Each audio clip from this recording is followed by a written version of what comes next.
नमस्कार। आज का एपिसोड बनाने के लिए हम आ चुके हैं एमपीएस रेस्टोरेंट। पीछे थोड़ा सेटअप से पता चल जाता है, और जब एमपीएस से इन दिनों हमारा कोई वीडियो आ रहा है तो वीडियो यकीनन यूथ कांग्रेस के चुनावों से जुड़ा हुआ होता है। और चुनावों में भी हमने चुनाव की प्रक्रिया है, चुनावों से जुड़े हुए चेहरे तब सब आप तक पहुँचाए हैं, आगे भी पहुँचाएँगे।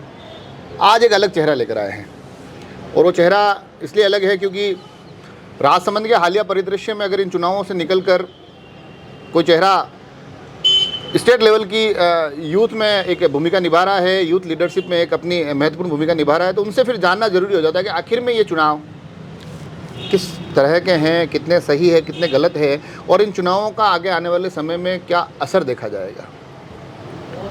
अभी हमारे साथ मुकेश जी भार्गव हैं। सबसे पहले तो मुकेश जी का बहुत बहुत स्वागत। और यूथ के चुनाव हैं, और यूथ के चुनाव से जुड़ा हुआ परिचय बताऊँ तो आप पूर्व में विधानसभा अध्यक्ष रह लिए, आप पूर्व में जिलाध्यक्ष रह लिए, वर्तमान में आप प्रदेश के महासचिव की पद पर, यूथ की पद पर बैठे हुए हैं। तो इन्होंने तकरीबन सभी सीढ़ियाँ चढ़ ली है अभी यूथ कांग्रेस से जुड़ी हुई। तो आज फिर से चुनाव का माहौल है जी। तो मुकेश जी को थोड़ा बहुत अपना वो याद आता है कि यार जब मैं अध्यक्ष के लिए लड़ा, विधानसभा अध्यक्ष के लिए लड़ा, और थोड़ा सा मेरे को उम्र 2-4 साल और घट जाए तो एक बार वापस मैदान में कूद जाऊँ, ऐसा कुछ? मैं सबसे पहले आपका धन्यवाद देना चाहूँगा कि आपने मुझे ये मंच पे बोलने का मौका दिया। और ये जो आप बता रहे हैं कि यूथ कांग्रेस में अगर 2-4 साल कम हो जाए तो फिर से एक बार मौका मिल जाए तो मैं क्या अनुभव करूँ। तो आपने बिल्कुल सही कहा है कि अभी जो माहौल दिख रहा है यूथ कांग्रेस का, उसमें बड़ी इच्छा है कि भाई अभी वापस अपने को एक बार और चांस मिल जाता तो मैं वापस तैयारी करता और चुनाव लड़ता। लेकिन एक सतत प्रक्रिया है हुक्म कि सबको मौका मिलना चाहिए। जो अपने भाई हैं, जो भी चुनाव लड़ रहे हैं, सबसे पहले मैं उन सभी जो यूथ कांग्रेस के चुनाव, संगठन चुनाव में हिस्सा ले रहे हैं, उन सबको मैं आने वाले भविष्य की शुभकामनाएं प्रेषित करता हूं आपके मंच के माध्यम से, आपके कार्यक्रम के माध्यम से, और उनके उज्जवल भविष्य की कामना करता हूं। चुनाव जाए कोई भी जीते, हारने का कोई सिस्टम है नहीं जी। क्योंकि जो ज़्यादा वोट लाएगा, जिसको ज़्यादा समर्थन मिलेगा, वो अध्यक्ष बनेगा, फिर ऐसे क्रमवार बिल्कुल सभी को पद मिलेंगे। तो मैं सभी के लिए कामना करता हूं कि आप संगठन में आने के बाद में आपको जो भी पद मिले, उसके माध्यम से आप एक लोगों की सेवा करें जी। नहीं तो ऐसा जैसे कि चलिए मैं आपको इसमें कुछ, जैसे मैंने कहा काफ़ी लोगों से बात की है, कुछ लोग क्लियर बोलते हैं कि हाँ थोड़ा सा एक नकारात्मक पहलू भी इसके कुछ है, उस पर भी बात करेंगे।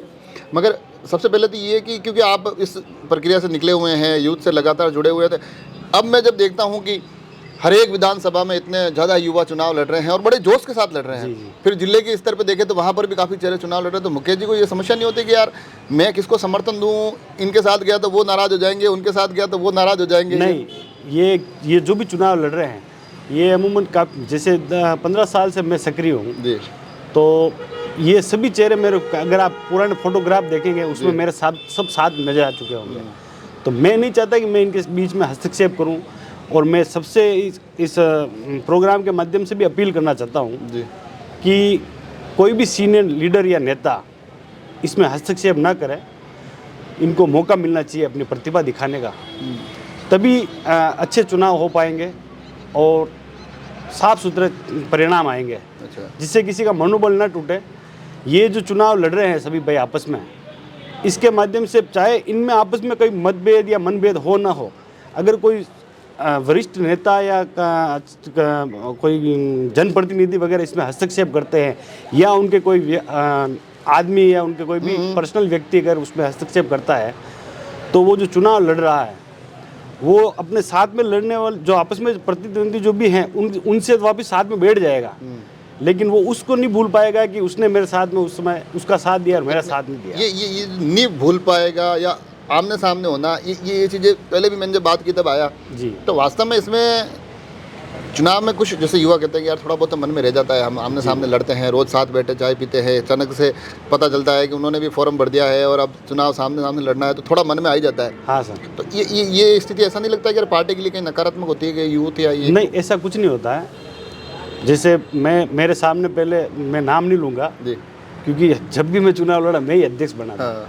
तो मेरे सामने जो भी चुनाव लड़े मैं उन सभी के साथ उठता बैठता जी। हूँ और उनके साथ में पार्टी को मजबूत करने का काम करते हैं। ऐसा कुछ नहीं, अभी जैसे माहौल चुनाव का चल रहा है, गर्म माहौल है, इसमें हो सकता है कि एक दूसरे को कोई छोटा मोटा मनमुटाव हो रहा होगा, लेकिन समय के साथ में ये चेंज हो जाता है। परिणाम जो भी आएगा सब वापस एक साथ बैठ जाएंगे। एक साथ बैठेंगे। युवाओं के चुनाव हो रहे हैं, यूथ चुनाव को लेकर मैं ये सोचता हूँ कि क्या अब, क्योंकि आपने तो विधानसभा अध्यक्ष से शुरू किया, फिर आपने जिले की पद नहीं भी ले सॉरी, लिया, मैं एनएसयू में भी NSU से आप कॉलेज टाइम से हाँ, NSU कॉलेज में टाइम था। से जुड़े हुए हैं। आपको लगता है कि इस प्रक्रिया से जो युवा चुनाव से निकल कर आ रहे हैं उनको आगे पार्टी इतना अवसर दे रही है कि यार ये भी इतनी भागदौड़ कर रहे हैं, तो वो उनको भागदौड़ ठीक है कि हाँ भाई उस मेहनत का कहीं फल वापस पार्टी दे रही है क्या? मेरे पास ज़्यादा जानकारी तो नहीं इस बारे में, लेकिन मैं सबसे बड़ा उदाहरण मेरे साथ में है। हमारे जो भी मंत्री हैं, मंत्री महोदय अशोक जी चांदना, जो इस चुनाव प्रक्रिया के वो इसी से फलस्वरूप निकल ही कर- बिल्कुल वो शुरुआत में प्रदेश अध्यक्ष चुनाव लड़े थे, फिर वो प्रदेश महासचिव बने थे उस समय, फिर दूसरा चुनाव लड़े उसमें प्रदेश अध्यक्ष बने, फिर उनको मौका मिला, हिंडोली से टिकट मिला, MLA बने। जब 2013 में जब वो लहर चल रही थी मोदी जी वाली, जी तो उसमें भी उन्होंने वहाँ हिंडोली में अपना परचम लहराए और चुनाव जीते थे। सेकंड चुनाव हुआ 2018 में, वापस चुनाव जीते, अभी मंत्री हैं। तो आपको लगता है कि बिल्कुल अगर युवाओं में योग्यता होगी तो वो कहीं ना कहीं अपना मुकाम बिल्कुल सर पा ही लेंगे। जी। जैसे कि अब आपने इसमें शुरू में एक बात बोली कि यार कुछ अलग अलग नेता भी आते हैं, वो भी कोशिश करते हैं कि उनके लोग जीते हैं। तो चलिए, मैं युवाओं के लिए तो मैंने मान लिया कि हाँ ये युवा तो ठीक है, आज थोड़ा झगड़ रहे हैं, कल वापस एक हो जाएगा।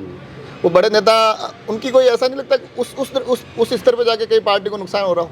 नहीं, ऐसा कुछ नहीं है, वो मन में रहता है उसके, इसके ज़्यादा पार्टी का नुकसान कोई कार्यकर्ता नहीं करता। कांग्रेस का कार्यकर्ता पार्टी का नुकसान कभी करता ही नहीं है। जी। मनभेद हो जाते हैं आपस में, उसकी बात कर रहा था मैं। अच्छा, जी तो सर। अब ये युवा जो इतनी भागदौड़ कर रहे हैं, तो अब इनमें आपको लगता है कि यार आपके समय में और अब में क्या बड़े फर्क क्या है कि यार हमारे समय थोड़ी ये चीज़ें ऐसे हुआ करती थी, अब थोड़ी ये चीज़ें, अब जैसे कि मेरे पास कम से कम 8-10 लोगों के तो रोज़ सुबह उठता हूँ तो मेरे पास भी उनके पोस्टर वोस्टर बन के आते हैं, मेरे को अच्छा लगता है, मेरे को बढ़िया लगता है कि यार क्या युवा कितनी सक्रियता के साथ काम कर रहे हैं। तो आपके उस वक्त में और आज में थोड़ा बहुत ये जब फर्क है? 2012 का विधानसभा अध्यक्ष का चुनाव में लड़ा था तब 10 साल हो गए अब। हाँ 12 से 22 11 साल हो गए। 11 साल हो गए।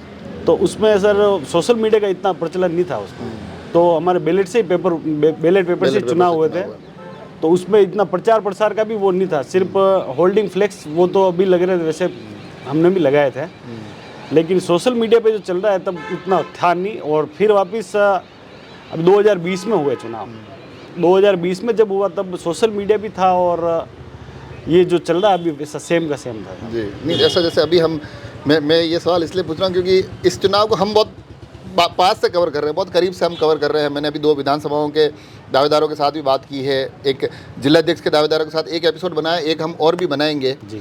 और युवा जब आते हैं और जब हर एक बात बोलते हैं ना खुल के, तो मेरे को बढ़िया लगता है। अच्छा लगता है। तो आपको लगता है कि यार ये मंच और हम थोड़ा कर रहे हैं तो थोड़ा ठीक ठाक काम युवाओं के लिए हो रहा है? नहीं, बहुत बढ़िया, आपको इसके लिए बहुत बहुत धन्यवाद देना चाहूँगा मैं। आपके माध्यम से युवाओं का तो प्रचार हो ही रहा है जी लेकिन इसके साथ में यूथ कांग्रेस का चुनाव जो हो रहा है इसकी पूरी जानकारी जी हर व्यक्ति आपके चैनल के माध्यम से देख पा रहा है जी और एक माहौल क्रिएट होता है कि भाई यूथ कांग्रेस जैसे कोई जानकार नहीं है, इसमें राजनीतिक गतिविधि में हिस्सा नहीं लेता है, तो सोशल मीडिया के माध्यम से आपके कार्यक्रम के माध्यम से जी उन सबको लग रहा है कि यूथ कांग्रेस भी कोई चीज़ है। जी। तो मतलब जो मैं इसके लिए आपका विशेष तौर से धन्यवाद देना मेरे को आनंद इसलिए आ रहा है क्योंकि युवा वास्तव में बहुत बढ़िया बोलते हैं, बहुत अच्छा बोलते हैं जी। और अब अगर ये बात करूं कि यूथ कांग्रेस से आप निकल के आए, अशोक जी चांदना का आपने एग्जांपल दिया, अभी तमाम युवा जो दौड़ रहे हैं उनको आप कह रहे हैं कि बहुत बढ़िया मेहनत कर रहे हैं। मुकेश भार्गव अपने आप को कहाँ देखते हैं अब आगे? मैं तो कार्यकर्ता के रूप में हूँ। अपने कार्यकर्ता कहाँ अब आपने कहा कि मैं संगठन में अपना अगला जो भी कोई भी ड्रीम पकड़ते हैं, कोई कहता है मैं विधायक बनूंगा, कोई कहता है प्रधान बनूंगा, कोई क्या बात राजनीति में आते हैं सब विधायक तो बनना चाहते हैं ना? लेकिन मैं संगठन में काम करना चाहूँगा आगे भी। अच्छा, ये मैं आपके चैनल के माध्यम से सबको बताना चाहता हूँ। तो आप संगठन में ही रहना चाहते बिल्कुल, मैं संगठन में आगे भी, मुझे जब भी मौका मिलेगा मैं संगठन में ही काम करूँगा। हैं? फिर भी अगर अभी जो तमाम लोग भागदौड़ कर रहे हैं, अगर मैं ये कहूँ मुकेश जी को कि यार कौन ऐसा लड़का है या कौन ऐसा कैंडिडेट है जो कि यार ये तो भी अच्छी मेहनत कर रहा है इस तरह से, तो मेहनत सब अच्छी कर रहे हैं सर। मेहनत में किसी कोई कमी नहीं है। एक दूसरे में जैसे मेरे भी कॉल आते हैं कि भाई साहब आपने वहाँ फ़ोन किया या आपने उससे मदद कर रहे हो, लेकिन ये सब आरोप शिकायत करते होंगे ना, हाँ, अरे ये यार सब- आपने वहाँ ये- फोन कर दिया यार, हाँ, क्या ये यार सब ऐसा? बातें सुनी सुनाई बातें हैं। जैसे आप मेरे पास आ गए, आपने कहा कि आप कॉल कर दो, तो मैं आपकी बात रखने के लिए कॉल कर रहा हूँ, कर देते हैं बहुत कम चांस में, बाकी टाल देते हैं। लेकिन कभी कभी ये गलतफहमी हो जाती है, लेकिन अभी ये चल रहा है, इसमें मुझे भी समझाना पड़ता है कि नहीं ऐसा मैं किसी के साथ सहयोग नहीं कर रहा हूँ, सब अपने भाई हैं, अपनी बहनें हैं। तो चुनाव मतलब लड़ रही हैं। इस सामने की राजनीति के इसके पर्दे के पीछे की भी काफी राजनीतिक चीजें चल रही है कुल मिला के। नहीं ऐसा तो कुछ नहीं है, सब अपना अपने स्तर पे लड़ रहे हैं। मेरे हिसाब से तो कोई आपस में कुल मिला के चलो मैं तो आखिरी एक सीधा सवाल ये पूछता हूँ कि ये चुनाव अच्छे या थोड़े यूं असमंजस वाली स्थिति में? असमंजस तो ये चुनाव प्रक्रिया चल रही है तब तक तो है, जी रहता है, दबाव रहता है आपस में मिलने वाले का, ये रहता है।